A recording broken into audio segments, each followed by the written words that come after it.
All right, let's bring in Alex and Dero. Guys, what was working for Brandon Nimmo yesterday?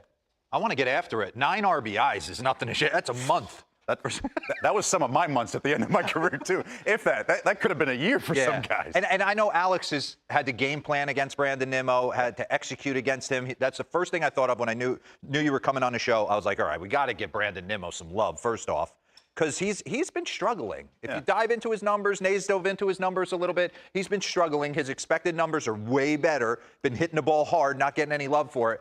And it just blew up, 9 RBI. So I want to go through the at-bats. He's a tinkerer. Let's get into it a little bit, and we'll dive in on all the stuff he does. He toe taps, he leg kicks. So here it is. This is yesterday's side angle. Run that back to the beginning.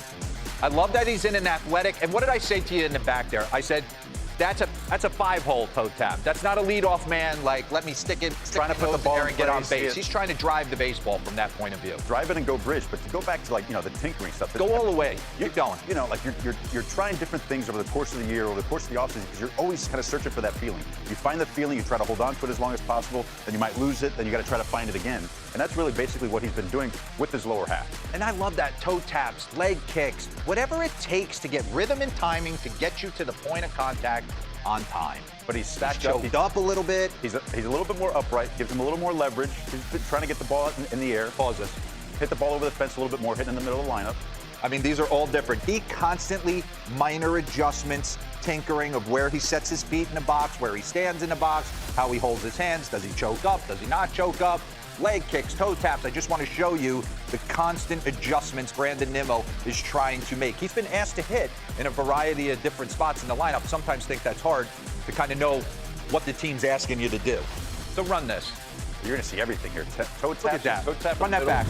A couple of leg kicks there. One a little slightly more open, sometimes a little more in his legs, as opposed to being a little more stacked. And over here in 23, stacked now, a little more upright. Is there one you like better than the other?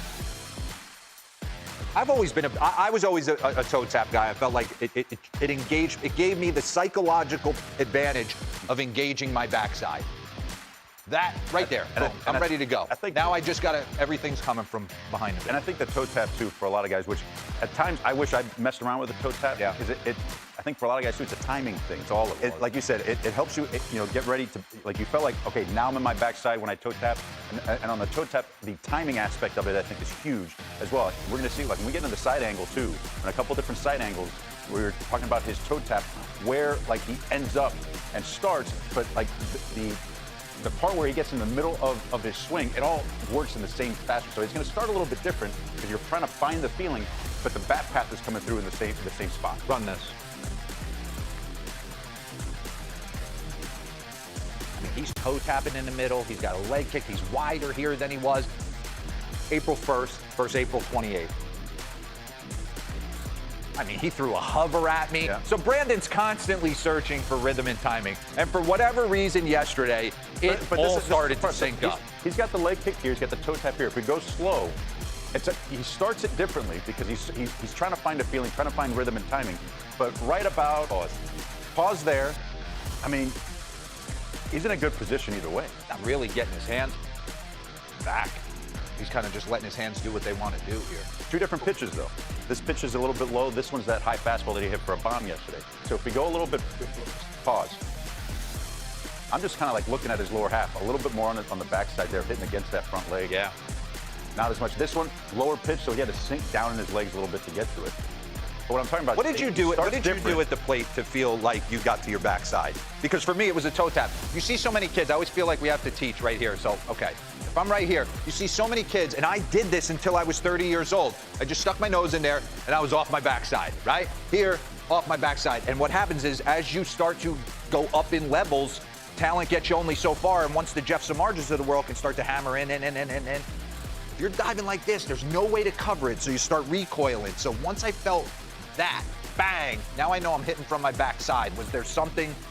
So I did a lot of, very similar to you without the toe tap, where I was just I was a little bit of leg kick, and I would cock my hands a little bit to really feel that, and I would sink into it.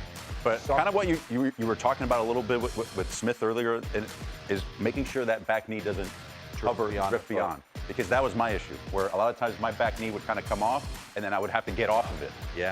And I would be kind of drifting, and I'd speed the ball up, as opposed to really getting stacked and just holding it there and being able to explode off that back hip. All right, let's get into the ABs, Well. I just love the tinkering. You don't have to just, if you're 0 for 3 and you're struggling, make an adjustment. He's never before settling, too, for the results. That's why he's tinkering. All right, so here's an at-bat against Trevor Williams right here. Early in the game, it soft stuff away and then hard cutter in. That pitch right there, these two pitches right there, those two cutters should have told, Trevor right there, hey, he's late on these pitches right there. It's 88 cutter in. Run that back. Make him beat me there at that point. He fouled off 2, he's late, got some jammed. Okay, and then my thing is watching this at bat, watching this game, I was like, well, don't go back away, stay in there, make him beat you in. He hasn't showed you that he could turn on it. This is his first AB. Why go back away? Now, Trevor, his game is he's got to be all over the place. Exactly, but he's in and out, in and out. He's shown you. Read swings. Yeah. He was late on your cutter in twice, and then you gave him a kind of roller out over. And you could tell after that second strike, he's trying to protect a little bit. You showed him that pitch earlier in the at-bat. Yeah. So he's going to be ready for something like that. That's giving him an advantage right there. But, credit to Nimmo to stay with his approach. So that's just bad pitch selection. I thought he should have probably stayed in on that one. It wasn't a bad pitch. When he hits a good pitch like that, you probably should have thrown the cutter in. All right, we go high heater. Whew. Let's go back to the beginning of that at-bat. Run the whole at-bat again for me, please. Because we talked about this in the back. He just dirt balls a slider. I mean, it bounces before the plate. And I'm convinced of this. I studied this, pause it, with Julio Franco. And pitchers, you'll deny it. But when you throw a terrible breaking ball like that, you throw it again. Well, you want back in the count.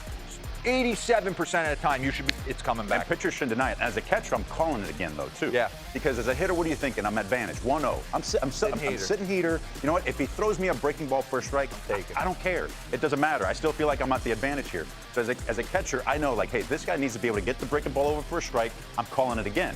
And that's what run the next pitch. We would assume breaking ball's coming, and he throws a high heater. So now he's got him 2-0, and he just gives him the cookie at the top of the zone. But it's not just that. You're letting him calibrate the heater.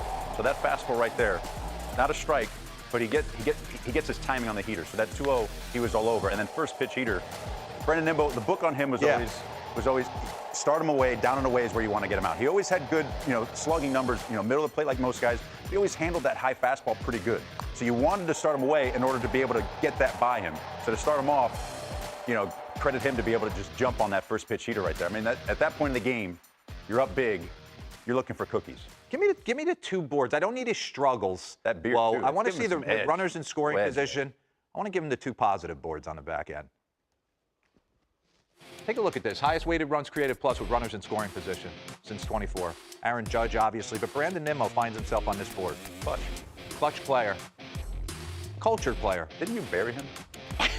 Yeah, one of my 5 mistakes on this show I have had. Hard hit percentage leaders this Only season. 5? There's only 5. Jonathan Aranda's at the top. Brandon Nimmo, hard hit percentage leader. So he might be on get-go. Front Office Insights are presented by Sage. We welcome in the president of baseball operations for the Cincinnati Reds, Nick Kroll. Nick, it's Brian Kenny. Thanks for coming back on the show. Thanks for having me. Appreciate it. Nick, I saw you in spring training. I wondered, it was like a year after I expected you guys to break out. I wondered if this would be the year, but you're only a game out of first. So you tell us, what have you seen in the first month? What are the keys to your club's success? Yeah, we've had some ups and downs. Overall it's been good. We lost, I think, 3-1, 1-0 games early.